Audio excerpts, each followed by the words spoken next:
Hola, ¿qué tal? En este video analizaremos técnicas tradicionales o activas. He ahí el dilema. Muchos pensamos que las técnicas tradicionales son muy estrictas, que solamente se basa en castigos y que las técnicas activas pueden ser demasiado laxas. Sin embargo, analicemos estas dos técnicas para que al finalizar podamos entonces elegir cuál de las dos es la que mejor se adapta a nuestro grupo escolar. Las técnicas activas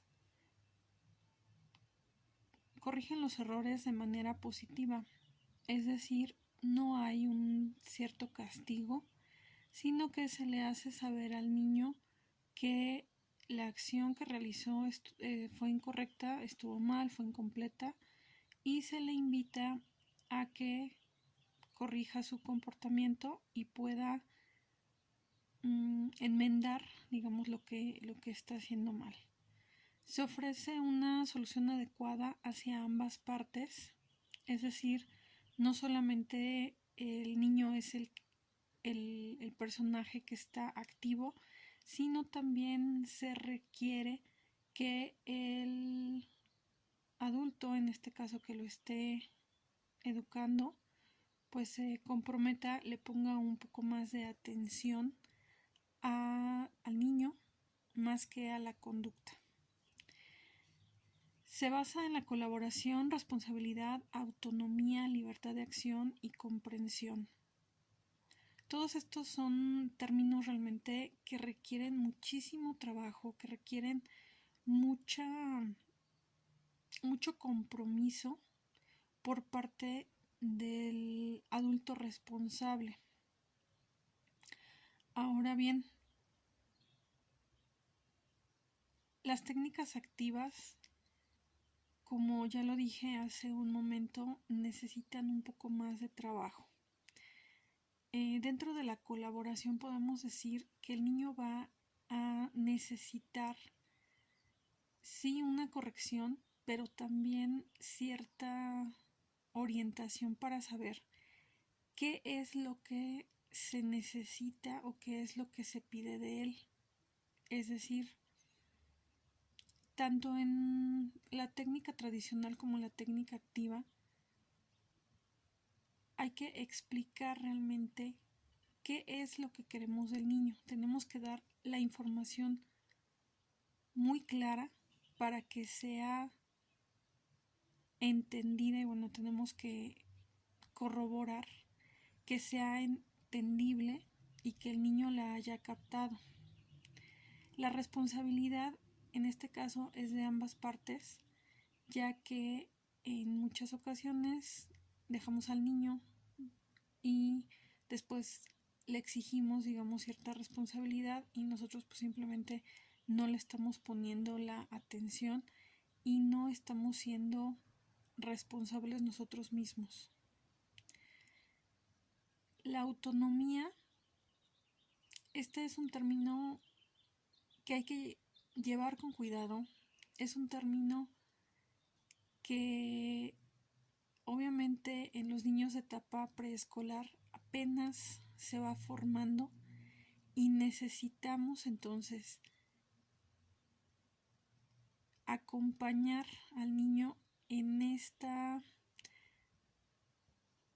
aprendizaje.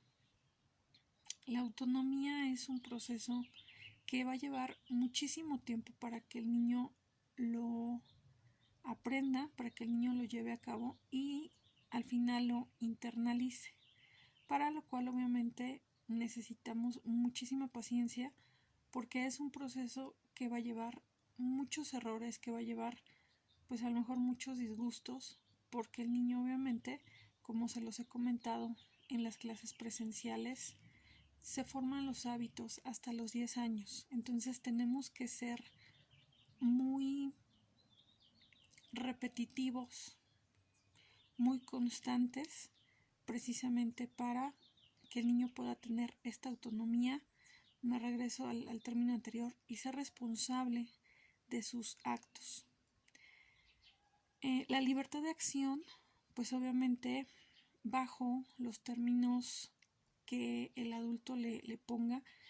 Es decir, no es que no los dejemos ser libres, pero también tenemos que estar cuidando mucho su integridad. Son niños, entonces todavía no tienen pues este sentido de las consecuencias de evitar problemas. Recordemos que pues es mucha curiosidad, mucha exploración, pero sí con medida y con muchísima supervisión por parte del adulto responsable.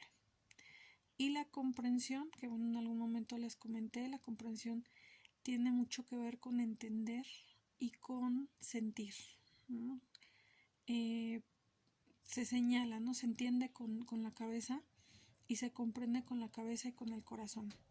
Entonces es muy importante pues no ponernos en el lugar del niño, porque eso no sería muy maduro de nuestra parte, pero sí comprenderlo, ponernos en sus zapatos, recordar quizá cómo nos sentíamos, pero sin dejar de, de ser adultos, los adultos que somos, porque finalmente nosotros ya pasamos por todo ese camino y ya sabemos cuáles son las consecuencias que puede haber o que el niño pueda encontrar en su camino.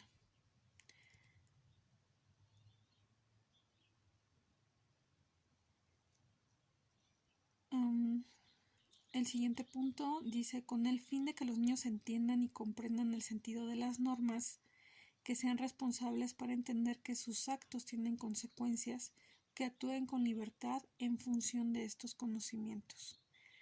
La técnica activa siempre nos va a llevar a ir de la mano con el niño y hay que siempre dejarlo ser responsable de sus propias decisiones. Obviamente, pues bueno, las consecuencias sí se podrán trabajar de manera conjunta, pero no quitarle esa responsabilidad al niño. Dentro de las técnicas tradicionales, insisto, considero que se han confundido un poco una técnica tradicional a una disciplina agresiva, a una disciplina desinteresada, y realmente no es así. El primer punto, pues bueno, nos dice que es una disciplina punitiva basada en premios y castigos. Si nosotros condicionamos demasiado al niño en cuanto a premio y castigo, y en todas las acciones que haga bien le damos un premio, el niño se va a acostumbrar y va a empezar a negociar con nosotros. En algún momento escuché a una mamá con este tipo de problemáticas, que la niña pues le respondía, ¿no? Bueno, ¿y si hago lo que me dijiste, qué me vas a dar? ¿Y si levanto mi cuarto, qué me vas a dar? Entonces hay que trabajar mucho, con muchísimo cuidado en esto. Siempre hay que enseñarle al niño que por cada derecho hay un compromiso, hay una obligación. Y obviamente pues estas son enseñanzas para la vida. Cuando sea adulto sabrá entonces que para tener algo hay que trabajar, hay que estudiar, hay que portarse amablemente, etcétera, para poder entonces obtenerlo. Entonces, qué mejor que empezar desde el principio.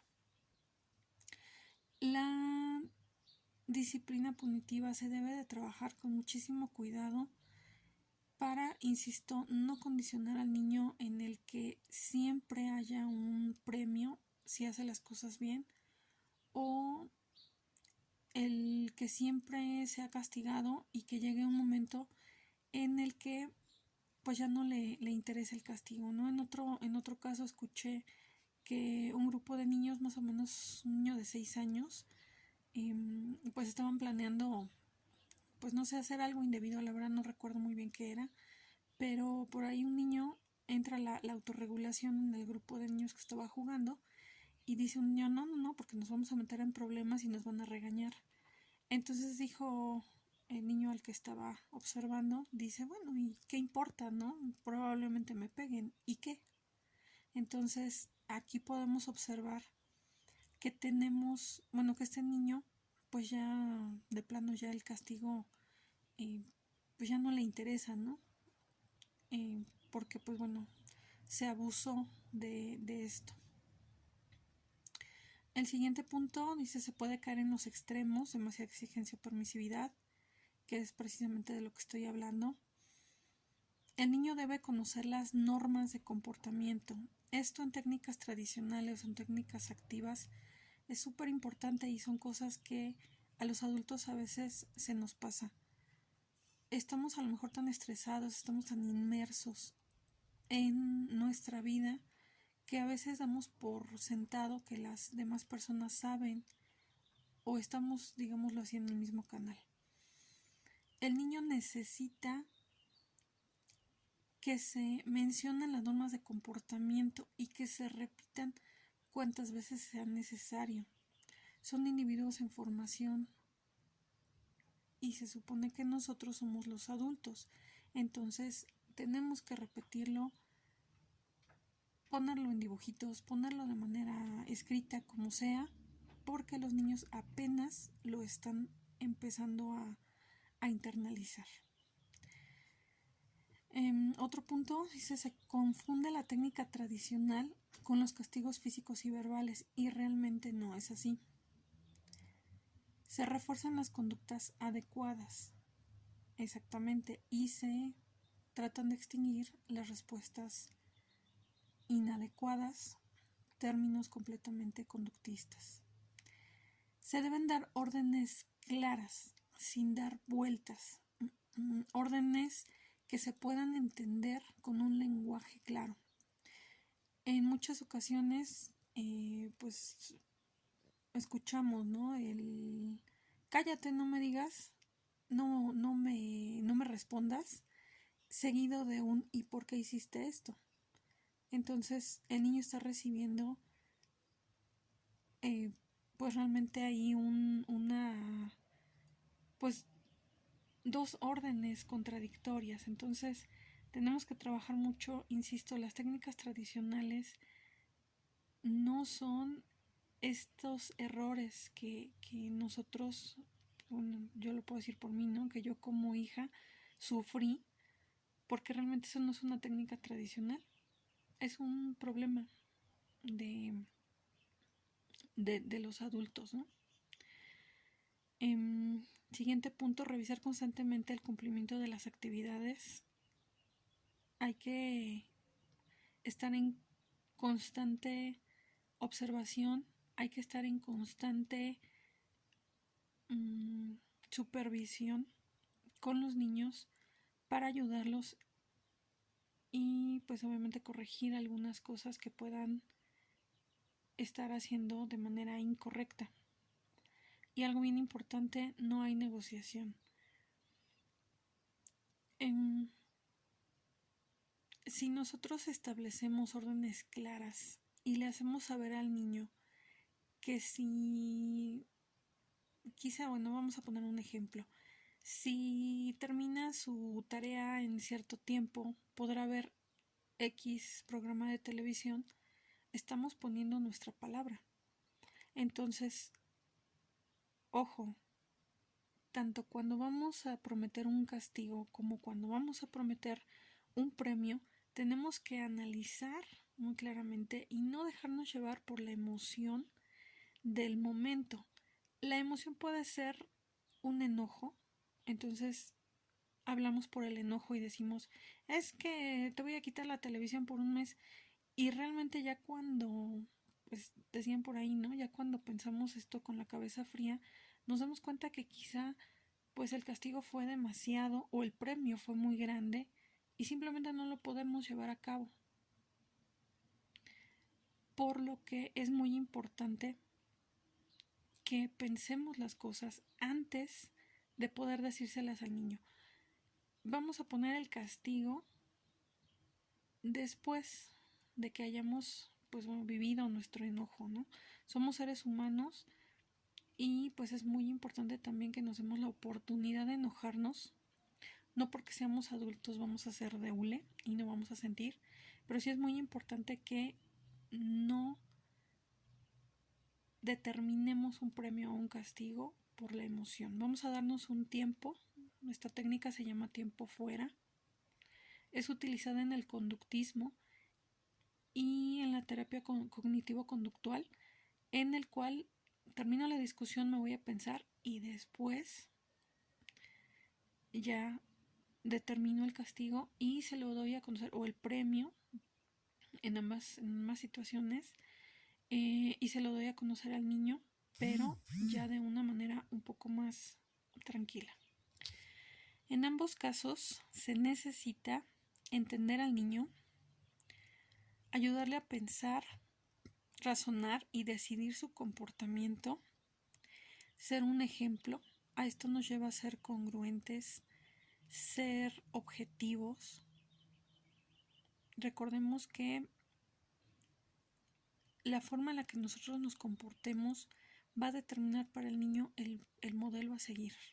Entonces es un compromiso bien fuerte el ponerse al frente de un grupo, al frente de una persona, porque realmente tenemos que ser muy, muy congruentes. Continúo, darle a conocer los objetivos de conducta, saber qué es lo que espero de él de la forma más clara posible, para lo cual nos regresamos al punto número 1, entender al niño, saber qué edad tiene, cuál es la forma en la que él me puede entender y corroborar precisamente que estos objetivos están entendidos y son claros para todos. Ser firme en las decisiones, límites y normas, y aquí entra mucho cuidado con la culpa. Es muy común que los papás eduquen con la culpa y obviamente pues los niños, al ser tan inteligentes, lo que hacen pues es manipular al adulto. Nos conocen, nos estudian y a partir de eso saben cómo es que nosotros podemos reaccionar en la medida que ellos quieran. Entonces, bueno, es muy importante. Yo aquí en esto de ser firme en las decisiones, siempre les sugiero que se conozcan a sí mismos, que sepan cuáles son sus propias limitaciones, cuáles son sus miedos, cuáles son sus culpas, para que pues a partir de eso, y se los dije algún día en la clase, es como prender la luz y saber qué hay. Entonces, si yo estoy consciente de lo que hay, pues el niño no va a llegar a manipularme. Y como siempre les digo, todo esto aplica también en los hombres.